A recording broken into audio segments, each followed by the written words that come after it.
Everything which for the Greeks is great about Greekness comes together in the Olympic athlete.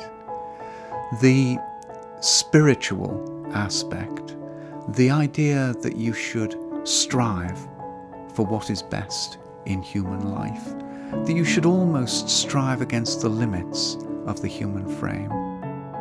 This sense that you should commit yourself, you should have a goal, you should have principles, and you should commit yourself with unswerving rigour. All of that comes together in the Olympic ideal. Plus, of course, the fact that the Olympic athlete is the most beautiful realisation of the human body.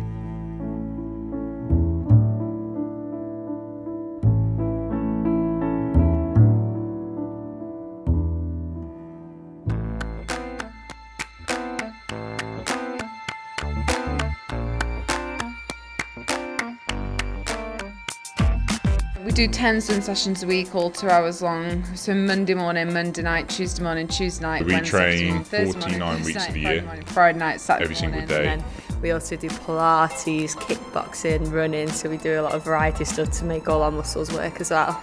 It is worth bearing in mind that athletes both trained and performed naked, and therefore if you're a male in the gymnasium, what you would see around you constantly would be other naked males running, wrestling, throwing the javelin. You know, the average lead time to produce an Olympic athlete is at least 8 to 10 years. And there's an old maxim of about called the 10,000 hour rule, which has really come out of the musical world. In terms of using the body to advance this ideal, I mean, that's just an art form, it seems to me. It doesn't seem any different to me than, you know, if you're a musician, you work with your hands, you work on your hands, you work with your instrument. So athletes are using their bodies as instruments. I see no problem with that. I feel like my legs are the tools of my trade. Actually, last week, 2 different people said that they thought my legs were looking bigger, and I felt very good about that. I was like, yes, it's working. We do know that from very early on they had realised that a good diet was key to not merely to physical health but also to physical fitness and therefore success. The early athletes were strongly based on cheese for their diet. I do get hungry because I think probably naturally when I'm not watching my weight I can sort of like put on 7 or 8 kilos more. The rowers eat vast quantities, 5,000–6,000 calories. I'm completely the opposite, probably like 1,000 to about 1,500 calories. It does sound like a dream come true when I'm allowed to carbo load, which is what it's called, but it really isn't after like the first day, because we usually do it for 2 days before. The first day you just want to throw carbs away, you don't want to eat them anymore.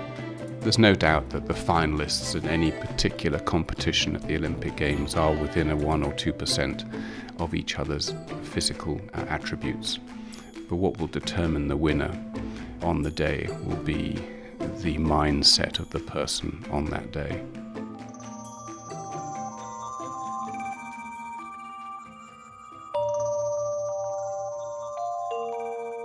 You're being pushed pretty hard physically, but also you need to make some very, sometimes very complex decisions. 90% of it is mental.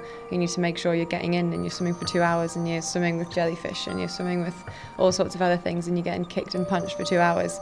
You just have to be mentally tough, and if you're mentally tough then there's not really much else, if you know what I mean. There's not many things that you could tell me to do that I wouldn't do. Your mind should be blank. If you're thinking about what you had for dinner that day, then you're not in the right place. You need to make sure your mind's clear and that you know exactly how to execute your run. The ideal, I think, is very much one which goes beyond physicality. The Greeks are wanting something which surpasses the norm. The magical thing about these athletes is that they're having these extraordinary experiences of otherworldliness or an altered state of consciousness. And They're training toward that transcendental moment. All that drudgery is worth it for those moments where they just feel, you know, everything comes together. You're probably as close to flying as humans can do without the aid of, you know, external materials. I love the feeling of being in water. I think it's unlike any other feeling. I just go into my own world when I'm in the pool, and it's just kind of, everything's simple. It's just, I just feel more comfortable in water. The roar around the crowd just makes you feel like you're floating around the course, which, you know, it feels like you're not even using your muscles. I remember breaking the world record with Victoria and coming over the finish line thinking, how is that a world record? Because I feel like I've not even pedalled. It's tough on the body, mind and soul. You put your life on hold. It's a journey, isn't it?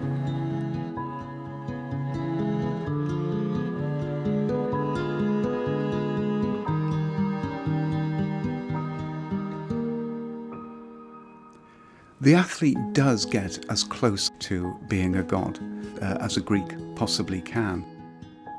It's in your face every day that your split times aren't as good as they were a year or two ago, and there's nothing quite as sobering to remind you that you're getting older, that your times or your distances or the weights that you're lifting are changing, deteriorating.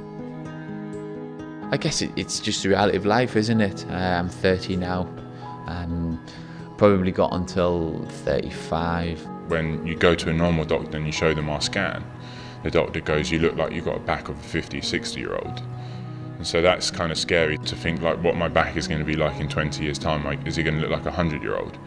Of course, every single day we're training hard, and you never know what's going to happen the next stroke. I think it's different for women. A lot of women peak quite young. Not many people go on past their 30s really. It's just like such a hard sport. Like, it's too hard on your body that physically your kind of body just shuts down when it gets to kind of late 20s, early 30s, and you just can't do it anymore. You know, I'm sure it's very hard, but I don't know if it's harder than what all of us face on aging.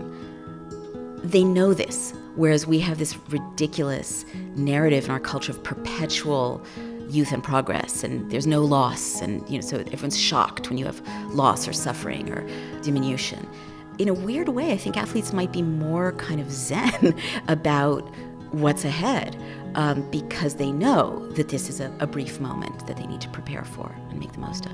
Something that's only just happened in the last 6 months really, since turning 30. A tendon now won't warm up. It takes a long period of time, you know.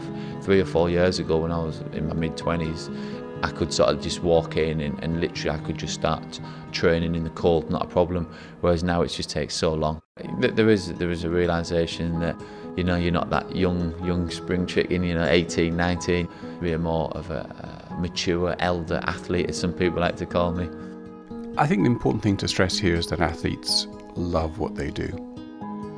So I think if you're in love with a sport, or you're usually in love with your training and you love the competition.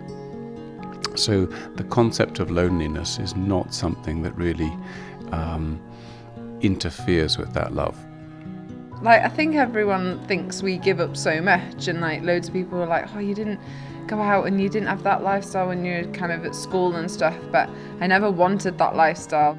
I definitely feel happier and more, you know, in myself when I'm training or when I've finished my training. I think it's when it's so ingrained in your lifestyle, it's difficult not to do it. Everyone thinks we sacrifice so much, but we don't, because we're actually doing the thing that we love. Athletes are some of the few people left who are really doing something they love for the love of it, and often facing great odds, great hurdles, you know, do something sensible, go get an accounting degree, whatever. They keep pursuing this ideal, and it is quite Greek in a way. It is like the realm of the ideal is what they're looking at, and how many of us get to do that?